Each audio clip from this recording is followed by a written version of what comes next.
नमस्कार दोस्तों, classes.vinitachauhan.com में आपका फिर से स्वागत करता हूं। आज हम लोग 2016 में आए हुए लाइब्रेरियन ग्रेड थर्ड का पेपर सॉल्व करेंगे। उसमें से भी जीके वाला जो पोर्शन है वो हम लोग डिस्कस करेंगे। देखते हैं पहला क्वेश्चन क्या है।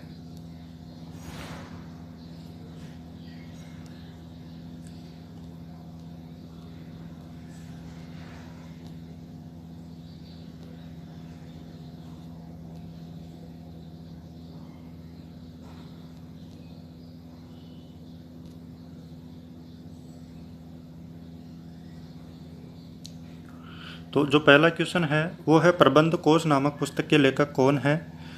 तो डायरेक्ट आज शॉर्ट में इसको सॉल्व करेंगे क्योंकि समय आपके पास भी बहुत कम रह गया है और जहाँ तक हो सका मेरी फुल कोशिश रहेगी आज की इवनिंग में भी मैं आपके लिए क्लास लेके आऊँ।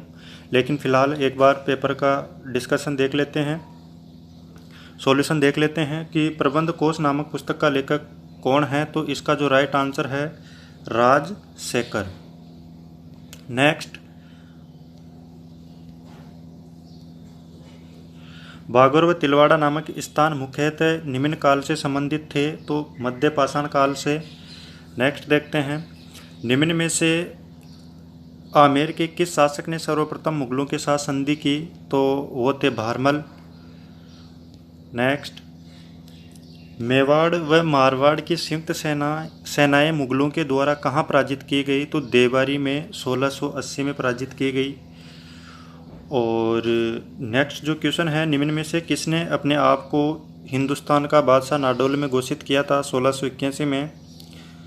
तो किसने अपने आप को हिंदुस्तान का बादशाह नाडोल में घोषित किया। तो वो थे शहजादा अकबर। नेक्स्ट, निम्नलिखित जोड़ों में से कौन सा सही मेल नहीं है। ये नहीं वाले क्वेश्चन गड़बड़ करवा देते हैं एग्ज़ाम में, तो ये नहीं वाले क्वेश्चन आप सही से पढ़ना।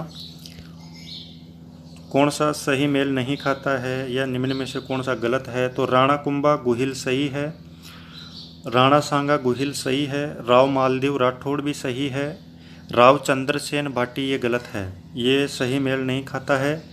तो अपना जो आंसर है ये 4th नंबर हो जाएगा, राव चंद्रसेन और भाटी। नेक्स्ट क्वेश्चन देखते हैं। नेक्स्ट क्वेश्चन क्या है देखते हैं। यहाँ कुछ युद्धों की सूची दी गई है जो मध्यकालीन भारत में लड़े गए थे, उनका कालक्रम निम्नानुसार है। तो उनका जो कालक्रम है वो अपने को बताना है। तो सामेल, धर्मत, सामूगढ़ और देवराई। तो 4th, 2nd, 3rd, 1st। Next, डोला मारूरी वात किसके द्वारा लिखी गई थी। नयन चंद्र सूरी, कुशाल चंद्र, बप्पा भट्टी सूरी और श्रृंगार देवी। तो डोला मारूरी वात जो है वो लिखी गई थी कुशाल चंद्र के द्वारा। 2 नंबर राइट हो जाएगा। नेक्स्ट देखते हैं। नेक्स्ट क्वेश्चन क्या है, ये डिलीट हो गया था, इसको छोड़ दीजिए आप। आगे बढ़ते हैं, ये भी डिलीट हो गया था। 110 नंबर जो क्वेश्चन है ये भी डिलीट हो गया था, तो इसको भी आप छोड़ दीजिए। कवि सूर्यमल मिश्र ने अपनी पुस्तक है वीर सतसई किस भाषा में लिखी। तो वो लिखी थी डिंगल भाषा में। 1 नंबर राइट हो जाएगा, डिंगल भाषा। अतारकिन का दरवाज़ा स्थित है अजमेर में, गागरोन में, फतेहपुर शेखावटी में और नागौर में। तो राइट आंसर हो जाएगा नागौर। आगे बढ़ते हैं। किलों में निम्नलिखित जोड़ों में से किसे तारागढ़ किलों के नाम से जाना जाता है। बूंदी और अजमेरू दुर्ग और बटनेर, बूंदी और रणथंभौर, चित्तौड़गढ़ और कुंभलगढ़। तो तारागढ़ किलों के नाम से जाना जाता है बूंदी और अजमेरू दुर्गों को, क्योंकि बूंदी में भी तारागढ़ का किला है और अजमेर भी तारागढ़ है। तो काजी हमउद्दीन सुहरावर्दी को किस स्थान पर सर्वप्रथम काजी बनाया गया था। नागौर, अजमेर, बयाना और खाटू। तो राइट आंसर हो जाएगा अपना नागौर, 1 नंबर। नेक्स्ट, निम्नलिखित में से कौन सा कथन हवा महल के बारे में सत्य है। तो ये क्वेश्चन भी डिलीट हुआ था क्योंकि इसमें कोई सा ही कथन सत्य नहीं है, तो इसको भी आप डिलीट कर दीजिए। नेक्स्ट बढ़ते हैं, 84 खंबा छतरी के बारे में निम्नलिखित कथनों में से कौन सा कथन असत्य है। तो इस छतरी का निर्माण राव विष्णु सिंह के काल में राव देवा द्वारा करवाया गया, ये गलत है, असत्य है। तो यही अपना सही हो जाएगा, क्योंकि इस छतरी का जो निर्माण है वो अनिरुद्ध सिंह के काल में देवा द्वारा करवाया गया था। नेक्स्ट आगे बढ़ते हैं, विनायका, हाथियागोड़ एवं कोलवी की प्रसिद्ध बुद्ध गुफाएं किस जिले के अंतर्गत स्थित है, जो प्रसिद्ध पर्यटक स्थल है। तो इसका जो राइट आंसर होगा वो होगा झालावाड़। 2 नंबर, जिन्हें राजस्थान की एलोरा कहा जाता है। आगे बढ़ते हैं, प्रसिद्ध स्मारक सुनहरी कोटी स्थित है। तो जो प्रसिद्ध स्मारक सुनहरी कोटी है वो कहाँ स्थित है, जयपुर में, अजमेर में, टोंक में, बूंदी में। तो राइट आंसर हो जाएगा टोंक। झाला झालम सिंह के बारे में कौन सा कथन सही नहीं है, वह कोटा राज्य का शासक था, यही सही नहीं है। तो फर्स्ट नंबर ही गलत हो जाएगा, 1 नंबर सही नहीं है, बाकी सही है। वह कोटा का फौजदार एवं महान कूटनीतिज्ञ एवं राजनेता था। पिंडारियों के साथ मित्रतापूर्ण संबंध स्थापित किए। वह राज्य का पूर्णतः शासन पूर्णतः उनमें निहित था। नेक्स्ट आगे बढ़ते हैं, सन 1817 ईस्वी में किन राज्यों के द्वारा ब्रिटिश ईस्ट इंडिया कंपनी के साथ संधियाँ की गई। तो 1817 की जो ब्रिटिश ईस्ट इंडिया कंपनी के साथ संधियाँ की गई उनमें राइट होगा किशनगढ़, करौली एवं कोटा। नेक्स्ट देखते हैं, कुशाल सिंह की पराजय के बाद ब्रिटिश सेना ने आउवा पर कब्जा किया था। तो ये कब्जा जो किया था वो किया था 24 जनवरी 1858, 24 जनवरी 1858 को। नेक्स्ट, प्रसिद्ध भगत आंदोलन का नेतृत्व किया गया, गोविंदगिरी, गोपपाल और पुंजा धीर जी। यह राइट हो जाएगा इसमें, 1 नंबर। नेक्स्ट देखते हैं, किसान पंचायत जिसकी स्थापना सन 1916-17 ईस्वी में की गई थी, उस संगठन का संबंध था। तो किसान पंचायत का जो संबंध था वो था बिजोलिया से। नेक्स्ट देखते हैं, जयपुर प्रजामंडल की स्थापना में के द्वारा की गई थी। तो ये क्वेश्चन भी डिलीट माना जाएगा। नेक्स्ट देखते हैं, विलय पत्र पर हस्ताक्षर करते समय किसने कहा था कि मैं अपने डेड वारंट पर हस्ताक्षर कर रहा हूँ। तो ये बात जो है ये कही थी बांसवाड़ा के महारावल चंद्र सिंह ने। 4th नंबर अपना राइट हो जाएगा। राजस्थान राज्य की स्थिति एवं विस्तार के संबंध में निम्नलिखित में से कौन सा कथन सही नहीं है। तो ये क्वेश्चन भी डिलीट है, ये क्वेश्चन भी डिलीट है, क्योंकि इसमें जो है राज्य की आकृति विषम कोणीय चतुर्भुज के समान है, ये तो सही है। लेकिन ये इनको उल्टा करके लिख दिया है कि राज्य की अंतर्राष्ट्रीय अंतर्राज्यीय एवं अंतर्राष्ट्रीय सीमाओं की लंबाई 1070 और 4850 है। तो ये उल्टे क्रम में लिख दिया है। और राज्य का उत्तर से दक्षिण व पूर्व से पश्चिम भी इन्होंने सही नहीं लिखा है। तो इस प्रकार से ये क्वेश्चन डिलीट किया गया था। आगे बढ़ते हैं, राजस्थान के धरातलीय स्वरूपों के संबंध में निम्नलिखित में से कौन सा कथन गलत है। तो गलत कथन बताना है अपने को, पश्चिमी बालू का मैदान टेटिस सागर के अवशेष है, दक्षिणी पूर्वी पठार गोंडवानालैंड का विस्तारित भाग है, अरावली एक वलित पर्वत श्रेणी है, उत्तरी पूर्वी मैदान सिंधु नदी द्वारा निर्मित मैदानों का भाग है। तो ये गलत है और यही अपना सही हो जाएगा, क्योंकि गंगा नदी द्वारा निर्मित है। नेक्स्ट देखते हैं, राजस्थान में अफीम का उत्पादन निम्नलिखित में से किन जिलों में होता है। तो राइट आंसर बनेगा अपना, जो राइट आंसर होगा वो होगा झालावाड़, कोटा, चित्तौड़गढ़। राइट क्या हो जाएगा, अफीम का पूछा है ना, अफीम का जो राइट आंसर होगा वो होगा झालावाड़, कोटा, चित्तौड़गढ़। नेक्स्ट देखते हैं, राजस्थान की मिट्टी के संबंध में निम्नलिखित में से कौन सा कथन सही नहीं है, सत्य नहीं है। नहीं वाले क्वेश्चन बहुत पूछे जा रहे हैं। राजस्थान की मिट्टी के संबंध में निम्नलिखित में से कौन सा कथन सत्य नहीं है। तो जो सत्य नहीं है वो है 4th नंबर। 4th नंबर अपना राइट हो जाएगा।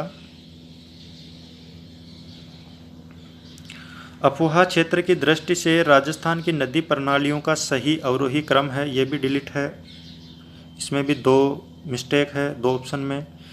आगे बढ़ते हैं। राजस्थान के कुल क्षेत्रफल का कितना भाग थार के मरुस्थल के अंतर्गत आता है? तो सिंपल सा है, 61% भूभाग। सांबर झील में निम्नलिखित में से किस नदी द्वारा प्रतिवर्ष सर्वाधिक लवण की मात्रा लाई जाती है? मंथा नदी जो मनोहरपुर से निकलती है।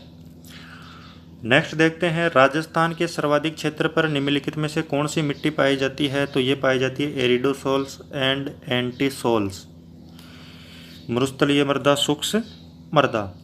आगे बढ़ते हैं। 23.5 डिग्री उत्तरी अक्षांश तथा 70 डिग्री पूर्वी देशांतर रेखाएं राजस्थान के निम्नलिखित में से किन जिलों से होकर गुजरती है? तो राइट आंसर होगा बांसवाड़ा और जैसलमेर। नेक्स्ट, राजस्थान के वे जिले जिनकी राजनीतिक सीमा भारत की सीमा अंतर्राज्यीय या अंतर्राष्ट्रीय सीमा से नहीं लगती? तो राइट होगा इसमें बूंदी, दौसा, राजसमंद, पाली, जोधपुर। 3 नंबर राइट हो जाएगा। आगे बढ़ते हैं। 136 जो है कथन दे रखा है, अरावली के पूर्वी डालों पर पश्चिमी डालों की अपेक्षा वनस्पति अधिक सघन तथा ऊंचाई तक विद्यमान है। कारण दे रखा है, अरावली के पूर्वी डाल अधिक मानसूनी वर्षा प्राप्त करते हैं तथा पश्चिमी डालों की अपेक्षा तीक्ष्ण डाल युक्त व उच्चतर है। तो इसमें जो है कारण दोनों सही है और एक ही आंशिक व्याख्या करता है। और 2 नंबर पे है दोनों सही है और पूर्ण व्याख्या करता है। और 3 नंबर पे है ए गलत है किंतु आर सही है। और 4th पे है ए सही है किंतु आर गलत है। तो राइट जो आंसर होगा वो होगा 2 नंबर, क्योंकि इसमें कथन और कारण दोनों सही है और जो कारण है वो कथन की सही व्याख्या भी करता है। तो 2 नंबर राइट हो जाएगा। नेक्स्ट देखते हैं, रामसर सम्मेलन द्वारा चिन्हित राजस्थान में अंतर्राष्ट्रीय महत्व के वन्य जीव आर्द्रभूमि पारिस्थितिकी स्थलों के नाम बताइए। तो जो 2 रामसर साइट है राजस्थान में वो है, एक तो सांबर जिले और एक केवलादेव घना पक्षी अभ्यारण्य। नेक्स्ट, क्षेत्रफल की दृष्टि से राजस्थान का सबसे बड़ा कृषि जलवायु खंड कौन सा है? तो राइट आंसर हो जाएगा 2 नंबर, शुष्क पश्चिमी मैदानी खंड। नेक्स्ट, राजस्थान की जलवायु दशाओं के संबंध में निम्नलिखित में से कौन सा कथन सत्य है? तो जो सत्य कथन है वो बताना है अपने को। सत्य जो कथन है वो है 1st नंबर, राजस्थान की जलवायु दशाएं तापमान और वर्षा की चरम सीमाओं से युक्त है। तो यही इसका राइट आंसर हो जाएगा।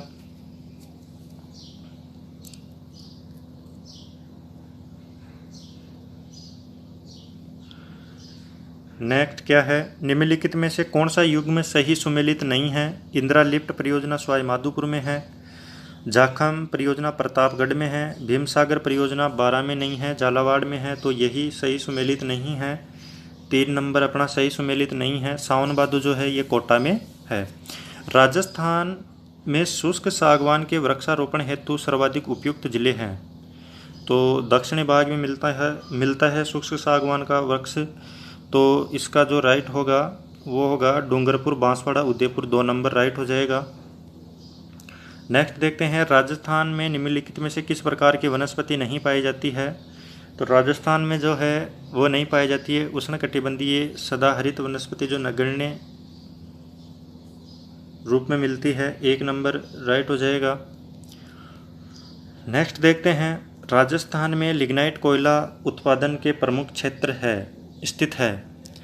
तो जो प्रमुख क्षेत्र स्थित है वो है एक तो बरसिंहसर, कपूरडी, मेड़ता।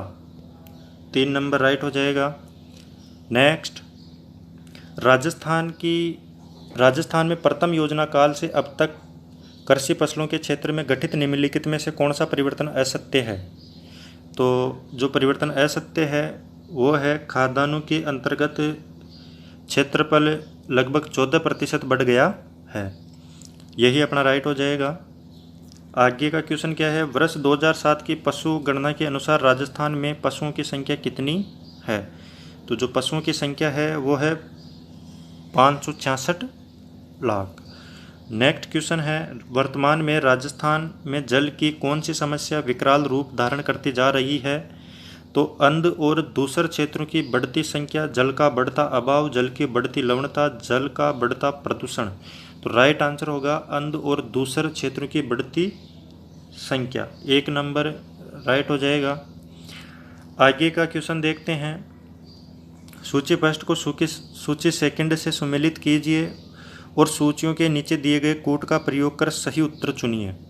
तो जय नारायण व्यास जो लिप्ट नहर है और उसका जो लाभान्वित जिला है, यानी एक तरफ लिप्ट नहर का नाम है, दूसरी तरफ लाभान्वित जिले हैं। तो जो जय नारायण व्यास जो लिप्ट नहर है ये संबंधित है जोधपुर जैसलमेर से। जोधपुर जैसलमेर से। चौधरी कुंभाराम है ये है हनुमानगढ़ चूरू से। पन्नालाल बारूपाल जो है ये है बीकानेर नागौर से। डॉक्टर करणी सिंह जो है ये है जोधपुर बीकानेर से। तो राइट आंसर निकला C D A B, C D A B. तो 3 नंबर राइट हो जाएगा, 3 number C D A B. Next देखते हैं, राजस्थान का वह राष्ट्रीय राजमार्ग जो स्वर्णिम चतुर्भुज परियोजना और पूर्व पश्चिम कॉरिडोर दोनों का हिस्सा है, तो वो राष्ट्रीय राजमार्ग कौन सा है? 2 नंबर पे है राष्ट्रीय राजमार्ग 76। नेक्स्ट देखते हैं, राजस्थान के तहरे नदी बेसिनों में कुल सतही जल की संभावना कितनी है? तो जो सतही जल की जो संभावना है वो है 15.86 मिलियन एकड़ फुट। 3 नंबर राइट हो जाएगा। नेक्स्ट एंड जो लास्ट क्वेश्चन है वो है, सूची फर्स्ट को सूची सेकंड से सुमेलित कीजिए और सूचियों के नीचे दिए गए कोड का प्रयोग कर सही उत्तर चुनिए। तो यहाँ से जो सही उत्तर अपना निकलेगा वो निकलेगा कि लोह अयस्क जो है ये मोरिजा जयपुर में इसका सबसे ज़्यादा खनन होता है। और बेरिलियम है ये बांदर सेंद्री में मिलता है, बेरिलियम बांदर सेंद्री। और जो ये नेक्स्ट क्या है यार, लोहा अयस्क जो है ये मोरिजा में मिलता है। बेरिलियम जो है ये बांदर सेंद्री जयपुर में निकलता है। तांबा है ये चांदमारी से निकलता है। और सीसा जस्ता जो है ये रामपुरा आंगुचा से निकलता है। तो ACBD 1 नंबर राइट हो जाएगा। तो ये 2016 का पेपर था जो आज हम लोगों ने डिस्कस किया है। तो इसी हिसाब के क्वेश्चन एग्ज़ाम में पूछे जाते हैं। तो आपकी तैयारी मेरे हिसाब से तो परफेक्ट और फुल स्तर पे होगी। और कोशिश मेरी यही रहेगी कि मैं शाम को एक और क्लास लेके आऊँ जिसमें हिस्ट्री के थोड़े प्रजामंडल से रिलेटेड इनके क्वेश्चन आपको सॉल्व करवाऊँ। और जहाँ तक होगा इस क्लास को मैं संभव बनाऊँगा और शाम को मैं आपके लिए एक क्लास ज़रूर प्रोवाइड करवाने की कोशिश करूँगा। थैंक यू, धन्यवाद।